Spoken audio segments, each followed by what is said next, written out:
Yes kirtan గారు, ఫైనల్గా నాకు ఒక ఇంపార్టెంట్ పాయింట్ చెప్పాలి. మీరు ఇప్పుడు రాష్ట్రం భయంకరమైన ఆర్థికమైన ఒత్తిడిలో ఒడిదుడుకుల్లో ఉంది.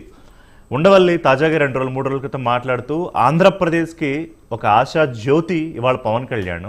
ఎందుకంటే అతను నన్ను గతంలో పిలిచాడు, ఆంధ్రప్రదేశ్ విషయంలో ఏం చేద్దాము, ఏం చేయాలి, ఇవన్నీ లెక్కలన్నీ వేసుకుంటే మనకి దాదాపు ఇంకా కేంద్రం నుంచి 2 రాష్ట్రాలకి రావాల్సిన వాటాలో సుమారు 75-80 వేల కోట్లు ఆంధ్రప్రదేశ్కి రావాలి ఒకటి. దాంతోపాటు విభజన హామీలు అన్నీ ఉన్నాయి.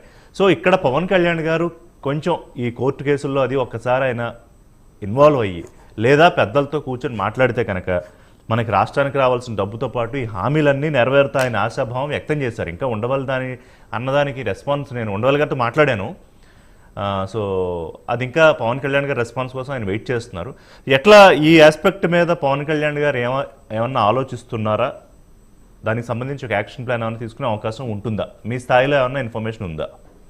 ముందుగా మీకు తెలుసు కదా సార్, పొత్తు కుదిర్చింది ఎందుకు, ఎంత కష్టపడి మా కార్యవర్గం ఒకసారిగా కొంచెం అప్పుడు ఆ టైంలో నెగిటివ్ అయినా వాళ్ళందరూ ఆయనని క్రిటిసైజ్ చేసిన బికాస్ ఓన్లీ ఈ పొత్తు కుదిరితేనే మనం అధికారంలోకి ఫామ్ అవుతాం, ప్రజలకు మంచి చేయగలుగుతాం అని ఒక ఇంటెన్షన్ తో ఆ రోజు ఆయన ఆలోచించి మరి ఈ పొత్తుని కుదిర్చారు. దానికోసం ఎన్ని సాక్రిఫైస్ చేశారు, ఎంత క్రిటిసిజం పడ్డాడు. ఆ టైంలో ఆయనకు సపోర్ట్ చేసిన వాళ్ళకన్నా ఆయన క్రిటిసైజ్ చేసి ఆయన బాధ పెట్టిన వాళ్ళే ఎక్కువ మంది ఉన్నారు ఎలక్షన్ కి ముందు.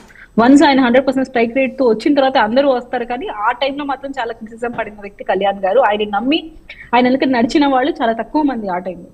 కానీ అవన్నీ ఒక లెసన్ గా తీసుకొని ఈరోజు ఒక పర్సిస్టెన్స్, పట్టుదలతో రాష్ట్రానికి మంచి చేయాలని ఒకే ఒక ఇంటెన్షన్ తో మనం గమనిస్తే ఈ ట్రావెల్ అంతా జరిగింది. సో ఆయన మెయిన్ ఇంటెన్షన్ అదైనప్పుడు రాష్ట్రానికి మేలు చేయడానికి ఎటువంటి విధంగా ఆయన ఇప్పుడు మన ఏదైతే 2 లక్షల పైసలకే మనకు కేంద్రం నిధులు కేటాయించింది.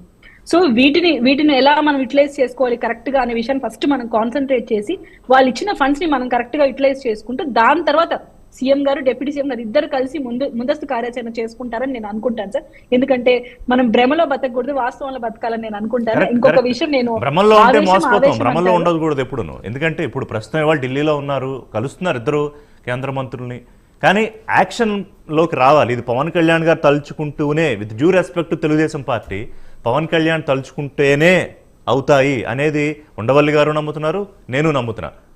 దట్స్ వై, ఎందుకంటే మనం సీఎం గారు డిప్యూటీ సీఎం గారు ఇద్దరు మాట్లాడుకుంటే ఒక కార్యాచరణ చేసుకొని దాన్ని రూపుదాల్చడం కోసం మనం కేంద్రంతో మాట్లాడితే బాగుంటుంది. ఇప్పటికిప్పుడు ఒక డెసిషన్ సీఎం గారితో మాట్లాడకుండానే పవన్ కళ్యాణ్ గారు డిస్కస్ చేయరని నేను అనుకుంటాను సార్. అండ్ వన్ మోర్, ఆవేశం అని చాలా మంది అంటున్నారు, కానీ ఆవేశం వెనకాల ఆవేదన, ఆలోచన రెండు ఉంటాయి. కాబట్టి ఆవేశం ఆ టైంలో వ్యక్తపరుస్తున్నారు పవన్ కళ్యాణ్ గారు. అది క్లియర్ గా అందరూ అర్థం చేసుకోవాలి. ఆవేదన